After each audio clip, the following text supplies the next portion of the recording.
Hello friends, Siyaram classes Indore में आपका स्वागत है। दोस्तों, हम अभी तक एक्सेलरेशन टॉपिक तक बहुत ही अच्छे से समझकर पढ़ चुके हैं और हमने एक्सेलरेशन से रिलेटेड जितनी भी बातें हैं उनको जान लिया है। तो अब हम आगे के जो उनके रिलेशंस हैं, velocity time relation, position time relation, इन सभी के बारे में पढ़ेंगे जो बहुत ही इम्पोर्टेंट हैं। तो इन सभी को जानने से पहले एक छोटा सा कॉन्सेप्ट है, उसको जानते हैं कि इंस्टेंटेनियस एक्सेलरेशन क्या होता है। दोस्तों, अब आप एक्सेलरेशन के बारे में तो अच्छे से समझ चुके हैं और जब हम वेलोसिटी पढ़ रहे थे तो हमने इंस्टेंटेनियस वेलोसिटी देखा था। उसी से मिलता जुलता है इंस्टेंटेनियस एक्सेलरेशन। जब देखिए, जैसे ये एक टाइम इंटरवल है t1, एक है t2, इन दोनों के बीच में हम एक्सेलरेशन निकाल रहे हैं, है ना। अब लेकिन अगर मैं इस टाइम एक्सेलरेशन तो निकाल रहा हूँ, लेकिन ये जो टाइम इंटरवल है इसको और छोटा करते जाऊँ और छोटा करते जाऊँ और छोटा करते जाऊँ और इस टाइम इंटरवल को इतना छोटा कर दूँ कि ये टाइम इंटरवल एक पर्टिकुलर इंस्टेंट ऑफ टाइम बन जाए, मतलब एक पॉइंट ऑफ टाइम बन जाए, है ना। एक पॉइंट ऑफ टाइम बन जाए। ये मान लीजिए टाइम लाइन बना दी मैंने, है ना, ये टाइम हो गया। अब एक पर्टिकुलर पॉइंट पर जो एक्सेलरेशन है वो क्या कहलाएगा? Instantaneous acceleration. अब अगर मैं कहूँ कि यूनिफॉर्म एक्सेलरेशन कर रहा था कोई मोशन या कोई ऑब्जेक्ट यूनिफॉर्म एक्सेलरेशन में था, तो यूनिफॉर्म एक्सेलरेशन का मतलब तो ये होता है कि उसका जो एक्सेलरेशन है, मान लीजिए वो अगर 10 मीटर पर सेकेंड स्क्वायर है तो वो 10 मीटर पर सेकेंड स्क्वायर ही रहेगा पूरी जर्नी में या पूरे मोशन के टाइम पे, है ना। तो हर पॉइंट ऑफ टाइम पे एक्सेलरेशन सेम आएगा। बात ठीक है। तो फिर इंस्टेंटेनियस एक्सेलरेशन क्यों बात कर रहे हैं भाई? जब हम वेरिएबल एक्सेलरेशन की बात करते हैं या नॉन यूनिफॉर्म एक्सेलरेशन की बात करते हैं तो वहाँ पे तो इस पर्टिकुलर पूरी पॉइंट टाइम में, पूरे टाइम लाइन पे या टाइम इंटरवल में जो एक्सेलरेशन वो कंटिन्यू ऊपर नीचे अब कंटिन्यू चेंज हो रहा है। तो उस सिचुएशन में हम निकालते हैं इंस्टेंटेनियस एक्सेलरेशन। इसमें पर्टिकुलर एक पॉइंट ऑफ टाइम पे एक्सेलरेशन निकाला जाता है। आई होप फ्रेंड्स आपको ये अच्छे से समझ आ गया होगा। इसमें कुछ ऐसा खास नहीं था, बस एक छोटा सा कॉन्सेप्ट था तो मैंने सोचा आपको बता दूं। अब इंस्टेंटेनियस एक्सेलरेशन की बात होती है ख़त्म। अब हमने जब एक्सेलरेशन अच्छी तरीके से समझ लिया है, पढ़ लिया है, तो हम देखेंगे वेलोसिटी टाइम रिलेशन क्या होता है, पोजीशन टाइम रिलेशन क्या होता है, या पोजीशन वेलोसिटी रिलेशन क्या होता है। चलिए देखते हैं। अब एक एग्जांपल हम लेंगे यूनिफॉर्मली एक्सेलरेटेड मोशन का। जब भी हम इन रिलेशंस की आप अभी सुनते जाइए, आपको आगे पूरा क्लियर होते जाएगा, है ना, पूरे कॉन्सेप्ट्स क्लियर हो जाएंगे। जब भी हम ये जो मैंने इधर पर रिलेशंस लिखे हैं इनके बारे में जब भी बात करेंगे तो कंडीशन क्या होगी कि जो मोशन हो रहा है वो पहला तो स्ट्रेट लाइन मोशन होना चाहिए। कैसा? स्ट्रेट लाइन मोशन, मतलब मोशन कोई भी ऑब्जेक्ट कर रहा है तो सीधा स्ट्रेट लाइन में मोशन करना चाहिए, ठीक है।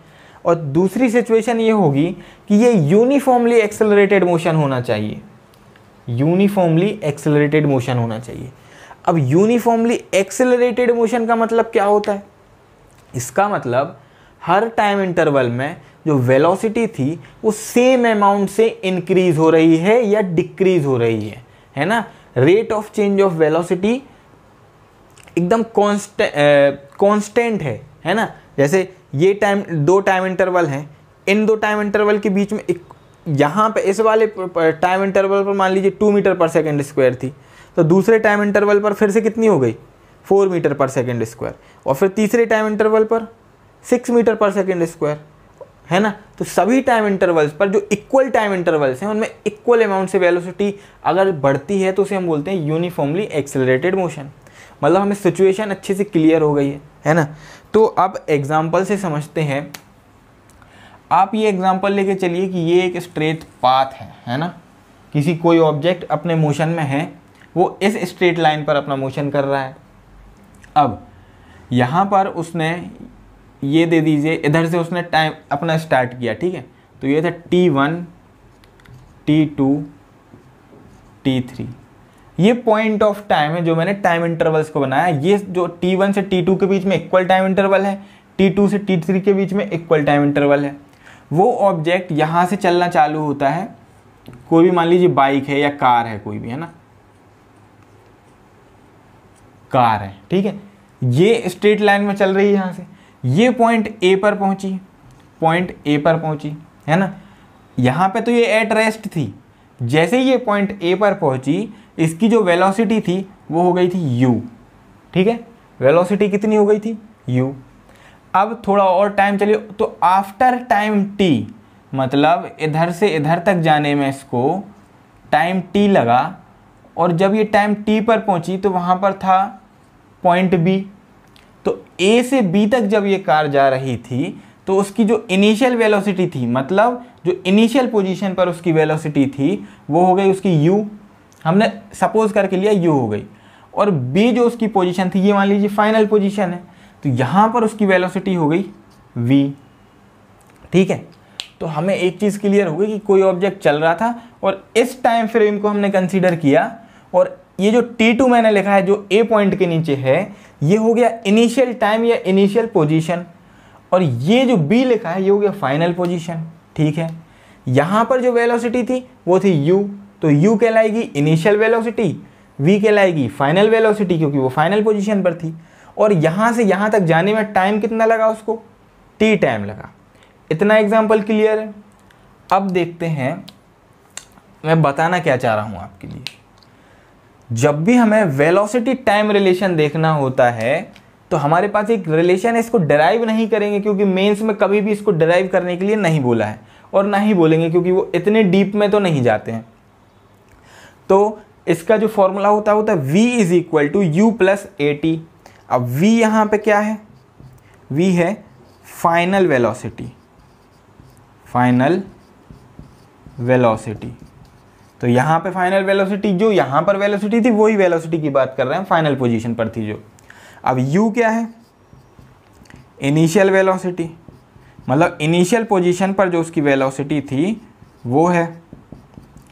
स्मॉल a क्या है, जो चेंज इन वेलोसिटी हुआ है, मतलब जब वो u वेलोसिटी यहाँ पे थी और यहाँ पे v वेलोसिटी थी, तो जो ये चेंज इन वेलोसिटी मतलब जो एक्सेलरेशन है इसको हम कैसे लिखेंगे, v minus you upon T है, ये है a, ये एक्सेलरेशन है। यहाँ से यहाँ तक आने में जितना भी स्पीड का चेंज, जितना भी वेलोसिटी में चेंज आया उसी को हम एक्सेलरेशन बोलते हैं। तो a क्या है, change in acceleration, sorry change in velocity, sorry मैंने एक्सेलरेशन बोल दिया, चेंज इन वेलोसिटी है एक्सेलरेशन इधर पे, है ना। तो ये हो गया, इसको हम एक्सेलरेशन लिखते हैं, ये हो गया एक्सेलरेशन। अब टाइम t क्या है यहाँ पे, टाइम टेकन, इस पॉइंट से a पॉइंट से b पॉइंट तक आने में जितना भी टाइम लगा उस कार को वो है टाइम या t। अब देखिए इसका यूज़। अब मान लीजिए किसी न्यूमेरिकल में आपको अकेला मान लीजिए v दिया है, फाइनल वेलोसिटी दी है, टाइम टेकन दिया है और एक्सेलरेशन दिया है, और आपसे बोला है कि इनिशियल वेलोसिटी निकालिए उस कार की या उस ऑब्जेक्ट की। तो हम इस फॉर्मूला में उन वैल्यूज़ को पुट करेंगे और आराम से वैल्यू निकल जाएगी, क्योंकि v की वैल्यू है तो v में पुट कर देंगे, फिर a की वैल्यू t की वैल्यू, तो u की वैल्यू अपने आप निकल जाएगी।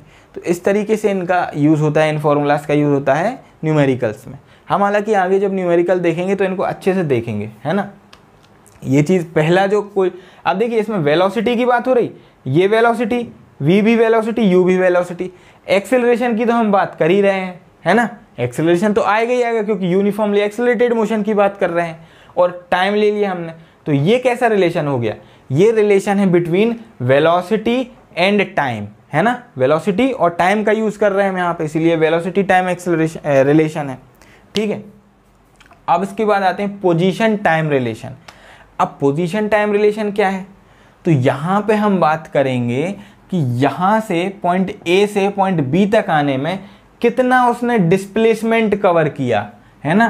तो डिस्प्लेसमेंट यहाँ पे हम क्या ले लेंगे, इन दोनों के बीच में डिस्प्लेसमेंट हम ले लेंगे s, ठीक है।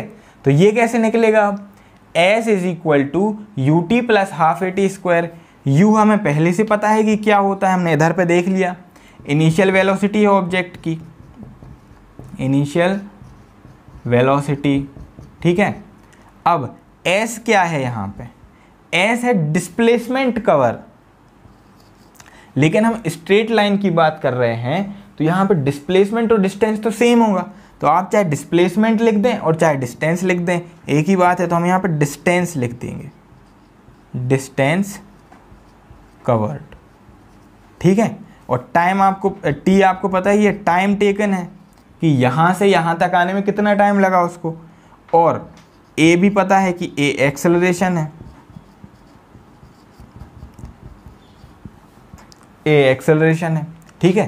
तो ये एक रिलेशन हो गया जो है बिटवीन पोजीशन टाइम, मतलब बिटवीन पोजीशन एंड टाइम। मतलब एस क्या है, डिस्टेंस है, कितना डिस्टेंस कवर किया, और यू क्या है, इनिशियल वेलोसिटी है, और टी क्या है, टाइम है, ए क्या है, एक्सेलरेशन है। फ्रेंड्स हम इनको अच्छे से समझ चुके हैं, इसीलिए मैं इधर डीप में नहीं बता रहा हूँ आपको कुछ भी कि एक्सेलरेशन क्या होता है, ये पिछली वीडियोस में हम अच्छे से समझ चुके हैं। इधर पे सिर्फ हम उनके आपस में जो रिलेशन है उनके बारे में बात कर रहे हैं, है ना। इसमें भी सेम वही केस है। मान लीजिए यहाँ पे हमने 4 क्वांटिटीज़ का यूज़ किया है, किसी क्वेश्चन में आपको 3 क्वांटिटीज़ दी हैं, चौथी क्वांटिटी अपन को निकालनी है, तो अपन फिर इसमें वैल्यू पुट करके चौथी क्वांटिटी निकाल लेंगे। इसको आगे हम जब 1-2 न्यूमेरिकल करेंगे जब उसमें देखेंगे। अब पोजीशन वेलोसिटी रिलेशन देखते हैं। तो यहाँ पे वेलोसिटी और ये जो एस है ना, ये पोजीशन को डिनोट करता है क्योंकि ये डिस्टेंस है। तो आप देखिए ये है v क्या है यहाँ पे, final velocity, final velocity, u क्या है, इनिशियल वेलोसिटी, ये सब कुछ हम देख चुके हैं। a क्या है, एक्सेलरेशन,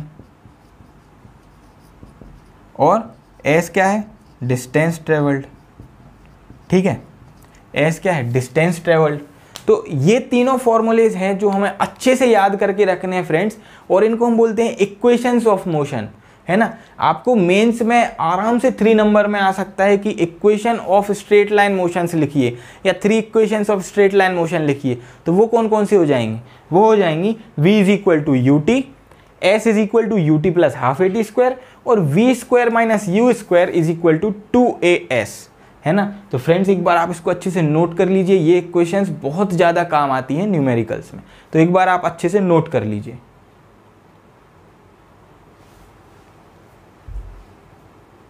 दोस्तों तो हमने जो मोशन इन स्ट्रेट लाइन है, मतलब uniformly accelerated motion in straight line है, उसके बारे में जो भी उसके रिलेशंस थे उन सभी को देख लिया है अच्छे से।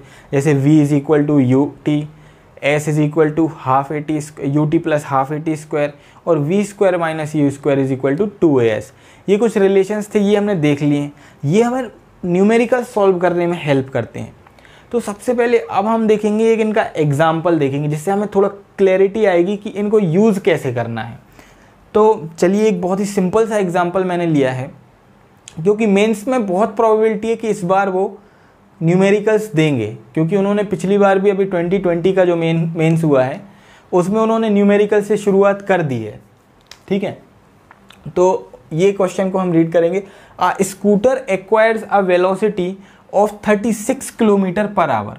मतलब एक स्कूटर है, उसने 36 किलोमीटर पर आवर की स्पीड को गेन कर लिया, मतलब अब वो 36 किलोमीटर पर आवर की स्पीड पे आ गई।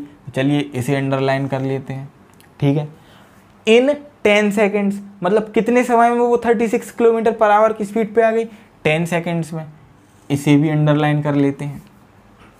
जस्ट आफ्टर द स्टार्ट, अब इन्होंने एक चीज़ और यहाँ पे दे दी कि ये सब कुछ तो हुआ है, लेकिन ये कब हुआ है, जस्ट आफ्टर द स्टार्ट। इसका मतलब जस्ट आफ्टर द स्टार्ट, इसका मतलब जो उसकी इनिशियल वेलोसिटी थी वो 0 थी। क्यों, क्योंकि वो तो स्टार्ट होने के बिल्कुल स्टार्ट हुआ ही था ना अभी, मतलब वो पहले रेस्ट पे था। इनिशियल पोजीशन उन्होंने जस्ट आफ्टर द स्टार्ट लिख के ये बता दिया कि इनिशियल पोजीशन में वो एट रेस्ट पे था। तो यहाँ पे इनिशियल वेलोसिटी कितनी होगी, इनिशियल वेलोसिटी जिसे हम u से डिनोट करेंगे, वो कितनी होगी, 0 मीटर पर सेकेंड, ठीक है। फाइनल वेलोसिटी कितनी होगी, फाइनल वेलोसिटी उन्होंने दिया है, इसको हम v से डिनोट करेंगे। फाइनल वेलोसिटी उन्होंने दिया 36 किलोमीटर पर आवर, तो ये हो गई 36 किलोमीटर पर आवर, ठीक है। अब फ्रेंड्स हमने तो एक जगह हमने ये लिखा 0 मीटर पर सेकेंड, ठीक है। अब फाइनल वेलोसिटी उन्होंने दी है 36 किलोमीटर पर आवर, पर हमने पढ़ा है कि एसआई यूनिट सिस्टम में जो स्पीड की जो वेलोसिटी होती है, स्पीड की जो यूनिट होती है या वेलोसिटी की जो यूनिट होती है वो होती है मीटर पर सेकेंड। तो अब हमें इस सबसे पहले हमारा काम ये होगा कि ये जो वेलोसिटी दी है इसको मीटर पर सेकेंड में चेंज कर दें। तो अब मीटर पर सेकेंड में कैसे चेंज करेंगे, तो सबसे पहले डिस्टेंस कितना दिया है उन्होंने 36 किलोमीटर, तो डिस्टेंस को चेंज कर दो मीटर में, है ना। तो 36 किलोमीटर इज इक्वल टू कितने मीटर हो जाएगा, 1 किलोमीटर मतलब 1000 मीटर, तो 36 किलोमीटर मतलब 36,000 मीटर। तो डायरेक्ट लिख देंगे हम 36,000 मीटर। अब पर आवर में स्पीड दी हुई है तो आवर को भी हमें सेकंड में चेंज करना पड़ेगा।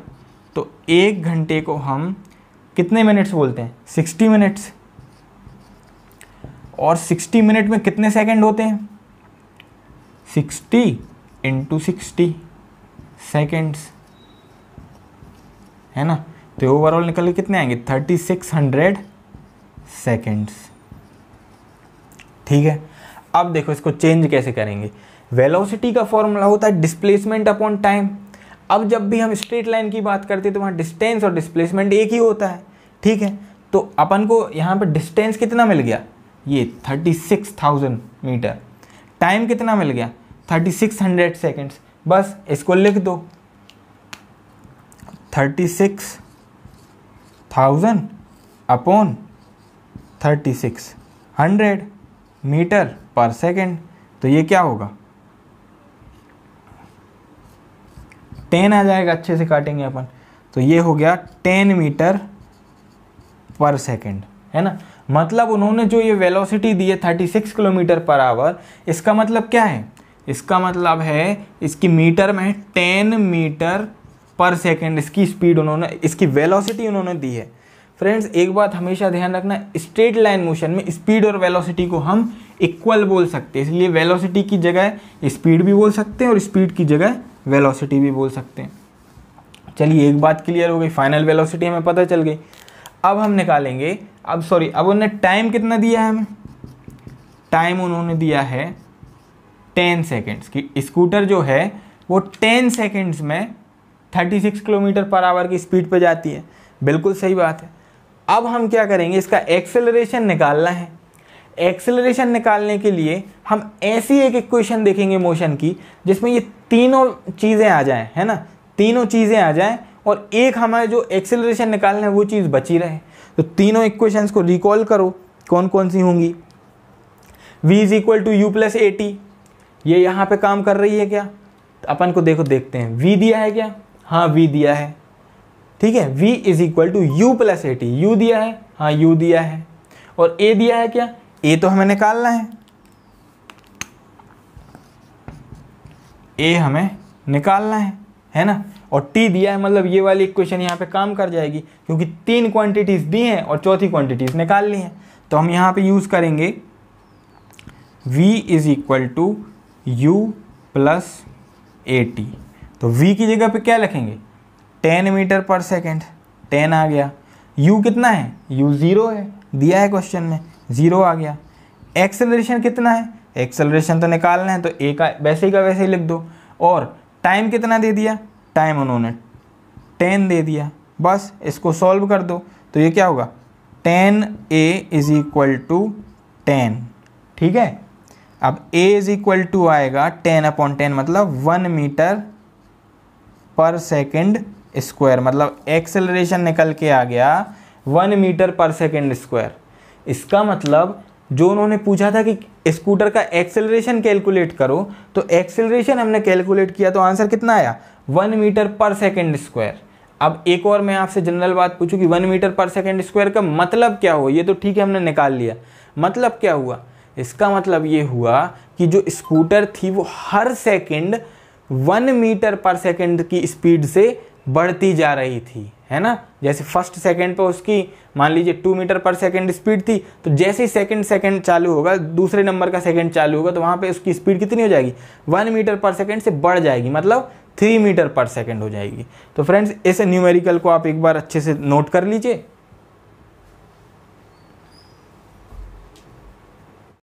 तो फ्रेंड्स अब जब हमने अच्छे से एप्लीकेशन देख लिया है तीनों मोशन के फॉर्मूलाज का, मतलब तीनों फॉर्मूलाज का जो straight line uniformly accelerated straight line motion में काम आते हैं। अब एक बहुत ही इंपॉर्टेंट फॉर्मूला है जो है dn is equal to u plus half a into 2n minus 1। अब ये फॉर्मूला है, ये अभी आपको बहुत टफ लग रहा होगा पर ये बहुत ही इजी फॉर्मूला है।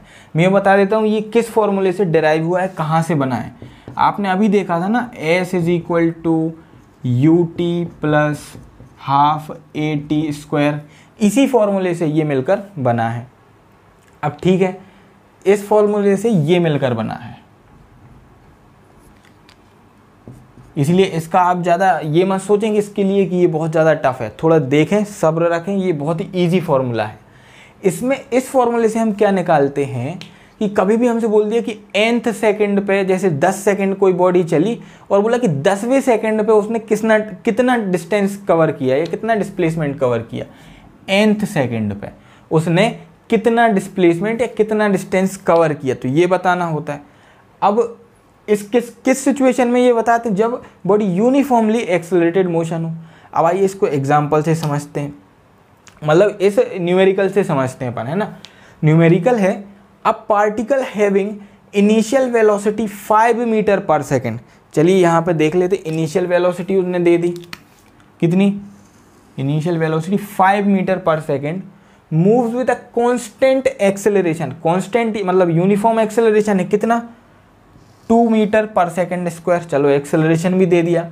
फॉर टाइम t सेकेंड, मतलब कितने समय के लिए ये पूरी जर्नी थी इसकी, 10 सेकेंड के लिए अलोंग अ स्ट्रेट लाइन। ठीक है, अब फाइंड क्या करना है, find the displacement of the particle in the last 1 second, displacement in the last 1 second, मतलब लास्ट 1 सेकेंड में उसने डिस्प्लेसमेंट कितना किया। मतलब क्या करना है, जो आखिरी का 10वां सेकेंड था ना, टोटल 10 सेकेंड चली उसकी पूरी जर्नी, आखिरी का जो 10th सेकेंड था उसमें उसने कितना डिस्प्लेसमेंट कवर किया, और साथ ही में हमें ये निकालना कि टोटल डिस्टेंस कितना कवर किया पूरे 10 सेकेंड में।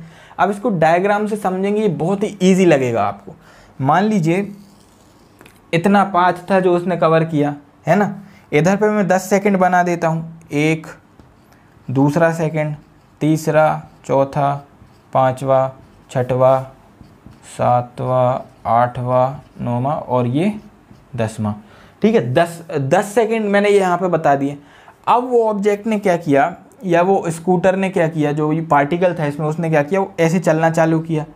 ठीक है, अब उसकी वेलोसिटी कैसे, कांस्टेंट एक्सेलरेशन से बढ़ती जा रही थी 2 मीटर पर सेकेंड स्क्वायर से। ठीक बात है। अब हमें उनने ये बोला है कि ये जो 10वां सेकेंड है आखिरी का, ये 10वां सेकेंड,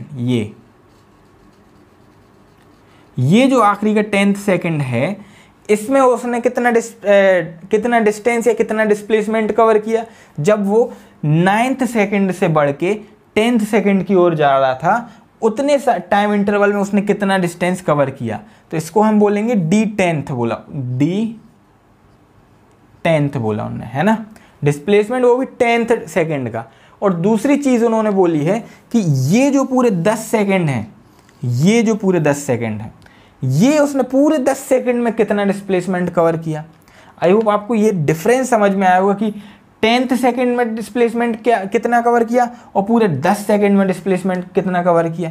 चलिए, जब आपको ये समझ में आ गया है तो अब हम निकालेंगे कितना उसने कवर किया 10th सेकंड में और कितना कवर किया उसने पूरे 10 सेकंड में। अब सबसे पहले देखेंगे 10th सेकंड में कितना कवर किया। तो हमारा फॉर्मूला क्या है, d n is equal to u plus half a into 2n minus 1। तो यहाँ पे चलिए d10th लिख लेते हैं क्योंकि 10th सेकंड का निकालना है। u कितना दिया उन्होंने, इनिशियल वेलोसिटी जो होती है u होती है, वो दी उन्हें 5 मीटर पर सेकंड। चलिए इधर 5 लिख लिया प्लस हाफ। एक्सेलरेशन कितना दिया, a की वैल्यू क्या दी उन्होंने, a की 2 मीटर पर सेकंड स्क्वायर। तो चलिए यहाँ पे इंटू 2, ठीक है।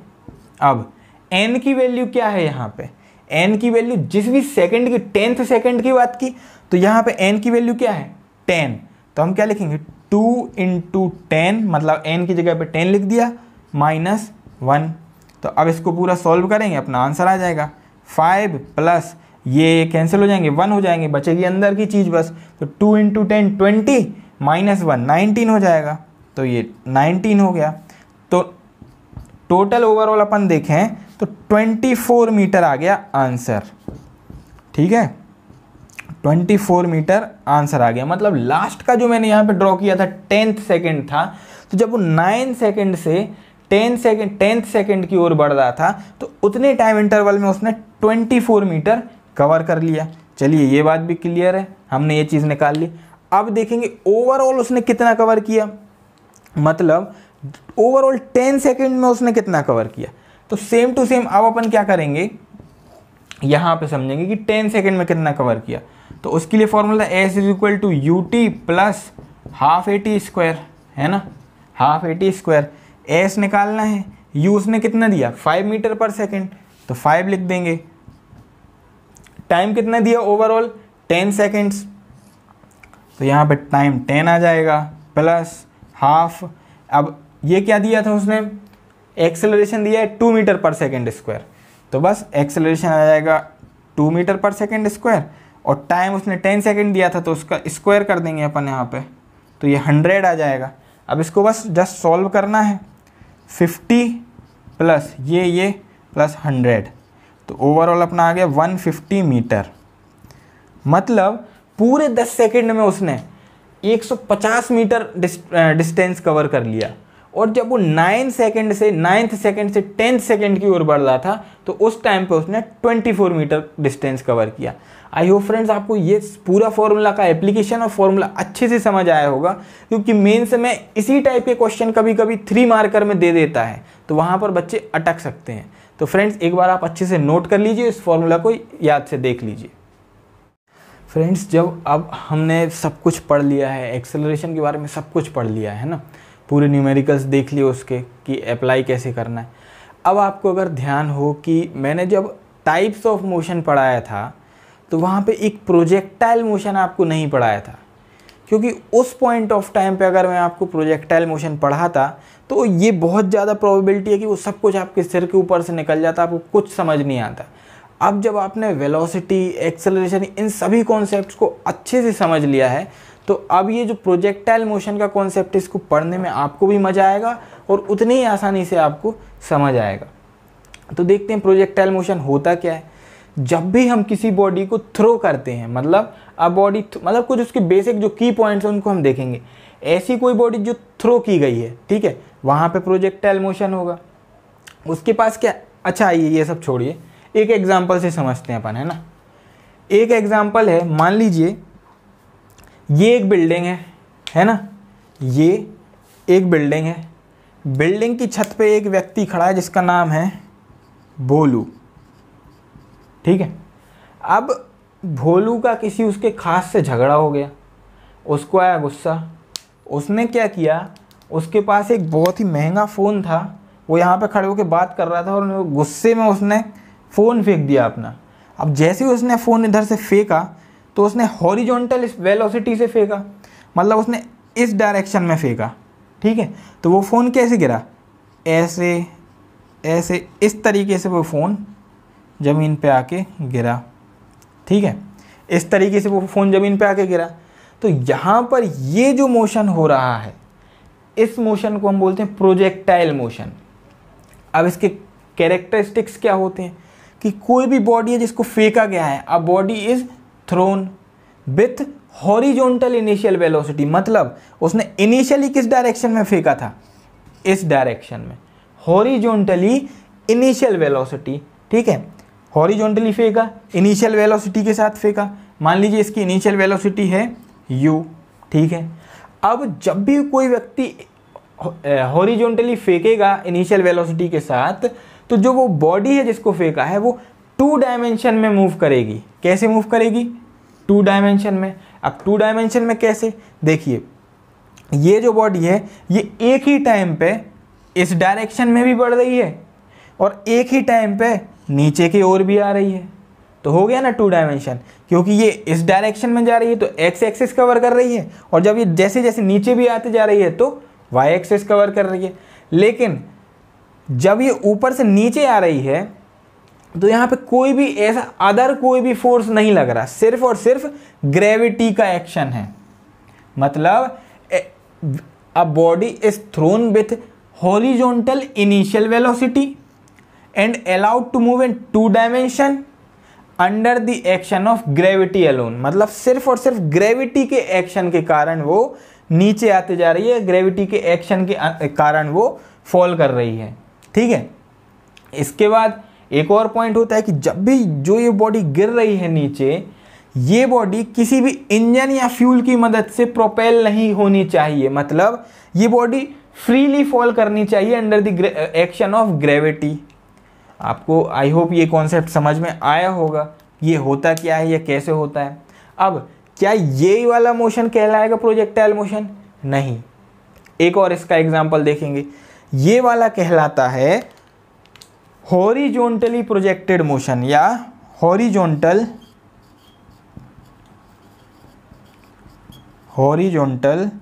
प्रोजेक्टाइल।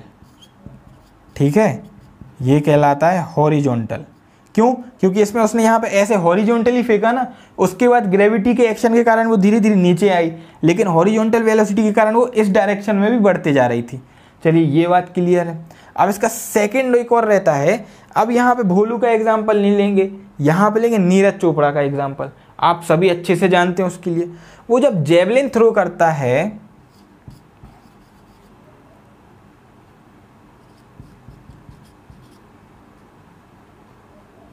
जेवलिन थ्रो करता है, स्पेलिंग मिस्टेक हो गई। जब वो जेवलिन थ्रो करता है तो आप देखेंगे, अब जेवलिन की स्पेलिंग हो सकता है गलत हो गई हो, है ना। तो जब वो जेवलिन थ्रो करता है तो आप देखिए वो किसी ना किसी एक एंगल पे थ्रो करता है ना। वो इस जैसे अगर मैं यहाँ पे बनाऊँ, ये उसका जेवलिन है। जब वो जेवलिन थ्रो करता है तो वो यहाँ से एक एंगल बना के थ्रो करता है। ठीक है, इस पे उसने जेवलिन थ्रो किया, इस तरीके से वो हवा में गया और फिर वो अपने आके इधर गिर गया, है ना। तो ये जो पूरा मोशन था, ये मोशन, इस मोशन को भी हम क्या बोलते हैं? Projectile motion. लेकिन यहाँ पे वो एंगल बना के फेंक रहा था, हॉरिजॉन्टली तो नहीं फेंक रहा था, इसीलिए इस केस में इसको हम बोलेंगे एंगुलर प्रोजेक्टाइल मोशन। कैसा? Angular projectile. यहां पर क्या था? हॉरिजॉन्टल फेंक रहा था, यहां पर एंगल बना के फेंका। अभी हम इन दोनों को सेपरेटली पढ़ेंगे, लेकिन ये जस्ट एक ओवरव्यू है प्रोजेक्टाइल मोशन का। अब चलिए इतनी बात अपन ने कर ली। ठीक है, अब ये जो पाथ है, जिस पाथ को उस बॉडी ने फॉलो किया, इस वाले केस में ये ऐसे पाथ को फॉलो किया, इस वाले केस में इस पाथ को फॉलो किया। तो जिस भी पाथ को बॉडी प्रोजेक्टाइल मोशन में फॉलो करती है उसको हम बोलते हैं ट्रेजेक्ट्री। जैसे आप कभी भी नासा वगैरह के जो आप देखेंगे, कोई भी उनका जो लाइव टेलीकास्ट चलता है, जब भी कोई रॉकेट लॉन्च होता है तो वहाँ पर आप देखेंगे ट्रेजेक्ट्री की बहुत ज़्यादा बात होती है। क्यों? क्योंकि जिस पाथ को वो फॉलो करता है उस पाथ को हम क्या बोलते हैं? ट्रेजेक्ट्री। तो यहाँ पर भी इस केस में इस केस में वो मोबाइल या इसमें जेवलिन जिस पाथ को फॉलो कर रहे थे उसको हम क्या बोलेंगे? ट्रेजेक्ट्री ऑफ प्रोजेक्टाइल या ट्रेजेक्ट्री बाय प्रोजेक्टाइल। चलिए ये बात भी ठीक है। अब इसके बारे में एक छोटा सा कॉन्सेप्ट है, जब भी हम इसकी स्टडी करेंगे प्रोजेक्टाइल मोशन की, तो यहाँ पे 2 कॉन्सेप्ट आएंगे। एक तो रहेगी हॉरिजॉन्टल वेलोसिटी, ठीक है, और एक रहेगी वर्टिकल वेलोसिटी। ठीक है, ये वाली है हॉरिजॉन्टल वेलोसिटी और ये वाली है वर्टिकल वेलोसिटी। अब हॉरिजॉन्टल वेलोसिटी क्या करवाती है? हॉरिजॉन्टल वेलोसिटी ऑब्जेक्ट को इस डायरेक्शन की ओर बढ़ने के लिए मजबूर करती है, और वर्टिकल वेलोसिटी कंटिन्यूअस चेंज होती रहती है। मतलब जो हॉरिजॉन्टल वेलोसिटी है ये चेंज नहीं होगी। ये अगर u वेलोसिटी, u मीटर पर सेकंड की वेलोसिटी से हॉरिजॉन्टली इस डायरेक्शन में फेंकी गई है तो आखिर तक वो वेलोसिटी कितनी रहेगी? u मीटर पर सेकंड। ठीक है, वो उसमें कोई चेंज नहीं आएगा। लेकिन जो हॉरिजॉन्टल, जो वर्टिकल वेलोसिटी होती है, मतलब जो ऊपर से नीचे की साइड वेलोसिटी लगती है, वो कंटिन्यूअस चेंज होती है। क्यों चेंज होती है? क्योंकि यहाँ पे रोल आता है स्मॉल g का। अब स्मॉल g है क्या? Acceleration due to gravity. अब एक्सेलरेशन का मतलब क्या होता है? एक्सेलरेशन ड्यू टू ग्रेविटी तो यूनिफॉर्म है ना, 9.8 मीटर पर सेकेंड स्क्वायर पढ़ चुके हैं अपन। इसका मतलब जो भी वर्टिकल वेलोसिटी है अगर वो ऊपर से नीचे की ओर गिर रही है तो वो क्या करेगा? अर्थ के ग्रेविटी के कारण वो कंटिन्यूअस बढ़ेगी, एक जो स्पीड है, जो वेलोसिटी है इसकी। तो अगर ये ऊपर से नीचे जा रहा है कोई ऑब्जेक्ट तो उसकी वेलोसिटी क्या होगी? बढ़ेगी कंटिन्यूअस। लेकिन अगर कोई ऑब्जेक्ट नीचे से ऊपर जा रहा है तो उसकी वेलोसिटी क्या होगी? कंटिन्यू घटेगी। ठीक है, अब इस वाले केस में देखें अपन, तो जब इसने फेंका ना तो इसकी जो वर्टिकल वेलोसिटी थी वो यहाँ से ऊपर तक जब इस पॉइंट तक पहुंची ना, ये हाईएस्ट पॉइंट है इसका, ब्लू कलर से समझते हैं अपन इसको, ये इसका हाईएस्ट पॉइंट है। ठीक है, तो जब इसने इस जेवलिन को यहाँ पे फेंका था तो इसकी वेलोसिटी थी, जो वर्टिकल वेलोसिटी थी, वो यहाँ से बढ़ते जा रही थी और बढ़ी, फिर और बढ़ी। ठीक है, लेकिन एक पॉइंट पर वो कैसी हो गई? सॉरी, गलत हो गया थोड़ा सा, यहाँ पे बढ़ते नहीं जा रही थी, वेलोसिटी ऊपर की तरफ जा रहा है तो कम होते जा रही थी, है ना। सॉरी गलत हो गया यहाँ पे।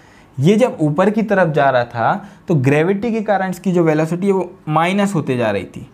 ठीक है, कम होते जा रही थी ये। और यहाँ पे जब ये मैक्सिमम हाइट पे पहुंची तो वहाँ पे उसकी जो वर्टिकल वेलोसिटी है, वर्टिकल वेलोसिटी वो कैसी हो गई? 0 हो गई। और इसके बाद जब वो जैसे ही यहाँ से नीचे की ओर आना चालू किया तो उसकी जो वेलोसिटी थी वो वापस से बढ़ने लगी। ठीक है, और वो यहाँ पे आते आते मैक्सिमम हो गई थी जब तक वो रेस्ट पे नहीं आई।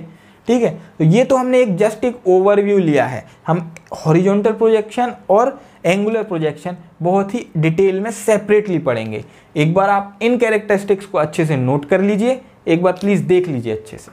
दोस्तों, तो जब हमने प्रोजेक्टाइल मोशन के बारे में ओवरव्यू अच्छे से देख लिया है, जान लिया है कि क्या एंगुलर प्रोजेक्टाइल मोशन है, क्या हॉरिजॉन्टल प्रोजेक्टाइल मोशन है, तो आइए इनके कुछ बेसिक टर्म्स के बारे में जानेंगे कि वो होती क्या है। असल में मैंने इन सभी टर्म्स के बारे में बहुत ही अच्छी तरीके से 3 मार्कर के हिसाब से फ्रेम करके आपको नोट्स में प्रेजेंट करा दिया है, मतलब नोट्स में है, लेकिन हम इनको आज अच्छे से समझेंगे कि होती क्या है। क्योंकि दोस्तों क्या है, एग्ज़ाम हॉल में जो कॉन्सेप्ट दिमाग में रहते हैं ना वही हम पेपर में लिख पाते हैं। तो आइए जानते हैं। सबसे पहले एक बात जानेंगे कि हॉरिजॉन्टल हो या एंगुलर प्रोजेक्टाइल मोशन हो, कुछ बातें हैं जो हम ध्यान में लेकर चलते हैं जब भी प्रोजेक्टाइल मोशन की स्टडी करते हैं। कौन सी? पहली बात ये होती है कि एयर के द्वारा जो फ्रिक्शन क्रिएट किया जाता है किसी भी बॉडी में जब वो फॉल करती है वो कैसा होता है? 0, या वो होता ही नहीं है, मतलब एब्सेंस ऑफ एयर फ्रिक्शन। अब इसको ड्रैग फोर्स भी बोलते हैं पर हम यहाँ एयर फ्रिक्शन शब्द यूज करेंगे। ठीक है, और दूसरी चीज क्या मान के चलते हैं कि जो स्मॉल जी की वैल्यू है वो सभी जगह कांस्टेंट रहेगी। सभी जगह क्या रहेगी? कांस्टेंट। मतलब जब कोई बॉडी यहाँ से गिर रही है तो यहाँ पर भी स्मॉल जी की वैल्यू कांस्टेंट है, और इस पूरे पाथ में स्मॉल जी की वैल्यू क्या है? कांस्टेंट। क्योंकि जब हम ग्रेविटेशन चैप्टर पढ़ेंगे तो उसमें जानेंगे कि स्मॉल जी की वैल्यू वेरी करती है पोजीशन के हिसाब से। चलिए ये बात भी क्लियर है। अब तीसरा पॉइंट जो हम मान के चलते हैं वो ये है कि अर्थ के रोटेशन के कारण जो इफेक्ट हो रहा है वो नेग्लिजिबल है। मतलब effect of earth rotation is negligible. ठीक है, ये कुछ बातें ध्यान में रखते हैं तभी हम इसकी स्टडी कर पाते हैं। चलिए ठीक है, ये तो मैंने आपको एक पहले से कुछ बता दिया कि क्या ध्यान में रखना है। उसके बाद अब चलिए जानते हैं कि इसमें हॉरिजॉन्टल वेलोसिटी और वर्टिकल वेलोसिटी क्या होती है। जिस वेलोसिटी के कारण कोई भी फेंका हुआ ऑब्जेक्ट प्रोजेक्टाइल मोशन में हॉरिजॉन्टल अपना डिस्टेंस कवर करता है वो वेलोसिटी कौन सी होती है? वो होती है हॉरिजॉन्टल वेलोसिटी। और जिस वेलोसिटी के कारण कोई भी ऑब्जेक्ट अपना वर्टिकल डिस्टेंस कवर करता है, ये वाला जो वर्टिकल डिस्टेंस या ये वाला जो वर्टिकल डिस्टेंस है, वो वेलोसिटी कौन सी होती है? Vertical velocity. चलिए ये बात भी सही है, लेकिन समझने वाली बात ये है, मान लीजिए यहाँ पे वर्टिकल वेलोसिटी जो इस डायरेक्शन में ऑब्जेक्ट को ले जा रही है वो है ux, ठीक बात है। अब जो ux है ये कांस्टेंट होती है, कैसी होती है, कांस्टेंट होती है, मतलब जो हॉरिजॉन्टल वेलोसिटी है ये एकदम कांस्टेंट होती है। इसका मतलब यहाँ पे अगर इनिशियल वेलोसिटी हम देखें तो वो भी वही होगी, फाइनल इधर पे कोई वेलोसिटी देखें हॉरिजॉन्टल वो भी वही होगी, इधर पे कोई हॉरिजॉन्टल वेलोसिटी देखें तो वो भी कांस्टेंट होगी। ये बात आई होप आपको समझ में आई होगी। अब बात करते हैं वर्टिकल वेलोसिटी की। अब वर्टिकल वेलोसिटी क्या है, ये जो है ये चेंज होती रहती है, ये कॉन्स्टेंटली या यूनिफॉर्मली चेंज होती है। मतलब अपना स्मॉल जी की वैल्यू क्या होती है, स्मॉल जी की वैल्यू होती है 9.8 मीटर पर सेकेंड स्क्वायर। तो होता क्या है, जब भी कोई ऑब्जेक्ट ऊपर से नीचे आता है तो उसकी जो वेलोसिटी होती है, वेलोसिटी, ठीक है, वेलोसिटी कहाँ से कहाँ, ऊपर से नीचे आने पे तो वेलोसिटी क्या होती है, बढ़ती जाती है। क्यों, क्योंकि 9.8 मीटर पर सेकेंड स्क्वायर उसका एक्सेलरेशन है और इसका पॉजिटिव डायरेक्शन होता है टुवर्ड्स द अर्थ या डाउनवर्ड्स टू द अर्थ। तो यहाँ पे जो वेलोसिटी है वो बढ़ती जाती है जब भी कोई ऑब्जेक्ट ऊपर से नीचे तक आता है, हर सेकंड पे वो 9.8 मीटर पर सेकंड बढ़ जाती है। ठीक बात है। लेकिन जब हम इसकी डायरेक्शन को रिवर्स करते हैं, नीचे से ऊपर की तरफ कोई ऑब्जेक्ट फेंकते हैं, अब आप मानिए ये चीज़ मैंने नीचे से ऊपर ऐसे फेंकी, ऐसे फेंकी, अब देखिए जैसे ये ऊपर तक जा रही थी इसकी जो भी वेलोसिटी थी वो कम होते जा रही थी। क्यों, क्योंकि अर्थ इसको नीचे की तरफ खींच रही है, तो इसकी वेलोसिटी कम होते गई होते गई होते गई होते गई। एक पॉइंट ऐसा आया जहाँ पे जो इसकी वेलोसिटी थी वो एकदम ज़ीरो हो गई, और जैसे ही इसकी वेलोसिटी ज़ीरो हुई फिर काम किया ग्रेविटी ने। तो फिर ग्रेविटी फिर क्या कर रही थी, इसको नीचे की तरफ ला रही थी, और जैसे ही ऑब्जेक्ट नीचे की तरफ आ रहा था इसकी जो वेलोसिटी है वो कंटिन्यू बढ़ते जा रही थी, है ना। जब ये नीचे की तरफ आता है ऑब्जेक्ट तो वेलोसिटी बढ़ती है, जब ऊपर की तरफ आता है तो वेलोसिटी कम होती है। ठीक है, ये बात आपको अच्छे से समझ में आ गई। और कम भी कैसे होती है, यूनिफॉर्मली बढ़ती है और यूनिफॉर्मली कम होती है।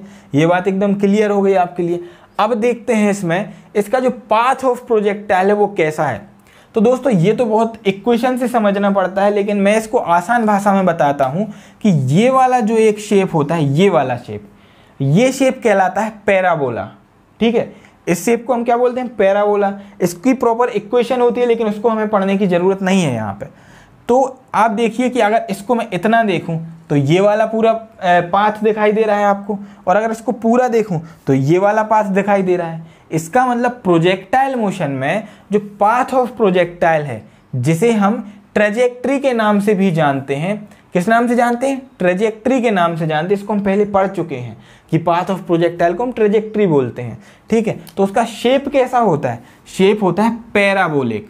तो इसीलिए हम बोलते हैं कि path of projectile is parabolic path. ठीक है, ये बात क्लियर है। अब जानते हैं टाइम ऑफ फ्लाइट क्या होती है।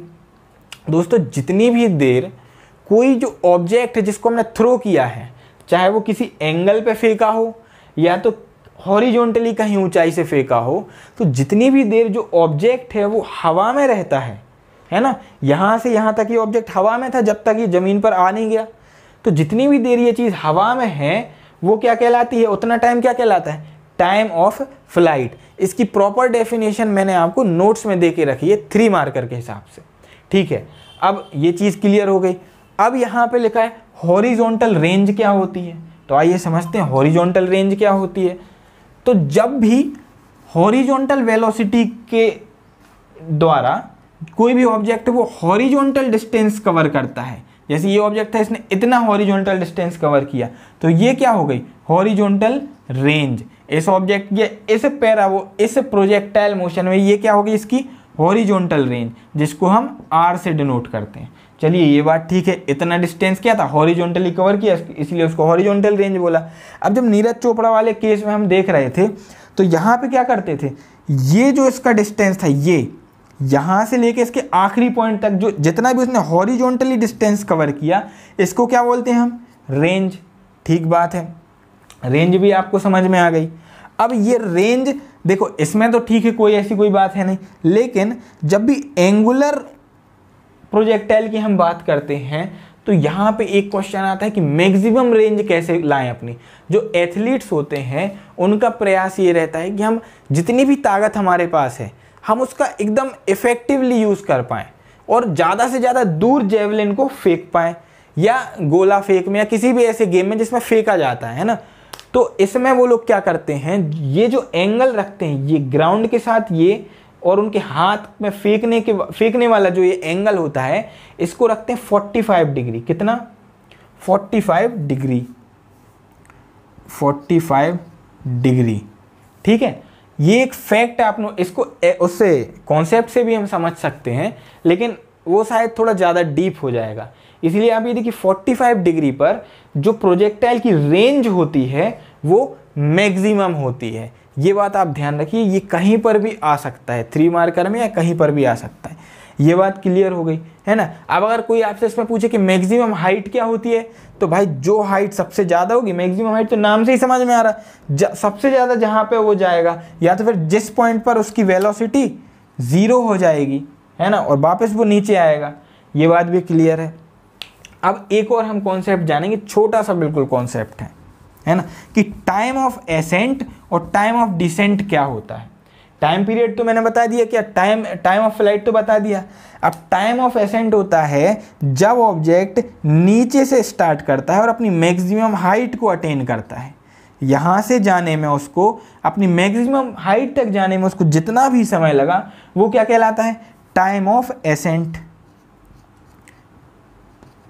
टाइम ऑफ एसेंट, ठीक है। और जब वह ऑब्जेक्ट अपनी ऊंचाई से नीचे आने में जितना समय लगाता है उसको हम क्या बोलते हैं, टाइम ऑफ डिसेंट। ठीक है, और ये time of ascent plus time of descent ही कहलाता है टाइम ऑफ फ्लाइट। तो फ्रेंड्स, हमने इसके सभी कॉन्सेप्ट्स को बहुत ही आसान तरीके से समझ लिया है, और आपसे ये मैं एक रिक्वेस्ट करूंगा कि एक बार आप नोट्स को अच्छे से रीड करें और उसमें देखें, उसमें कुछ अगर आपको ऐड करने के लिए लगता है तो हमें कमेंट करके सजेस्ट करें, और अगर वीडियोस में कोई डाउट आ रहा है तो वो भी कमेंट करके सजेस्ट करें। और प्लीज़ जो आपसे रिक्वेस्ट है कि चैनल को सब्सक्राइब करें और हमें मोटिवेट करें, इससे मोटिवेशन मिलती है ऐसी और अच्छी वीडियोज़ बनाने के लिए। Thank you friends.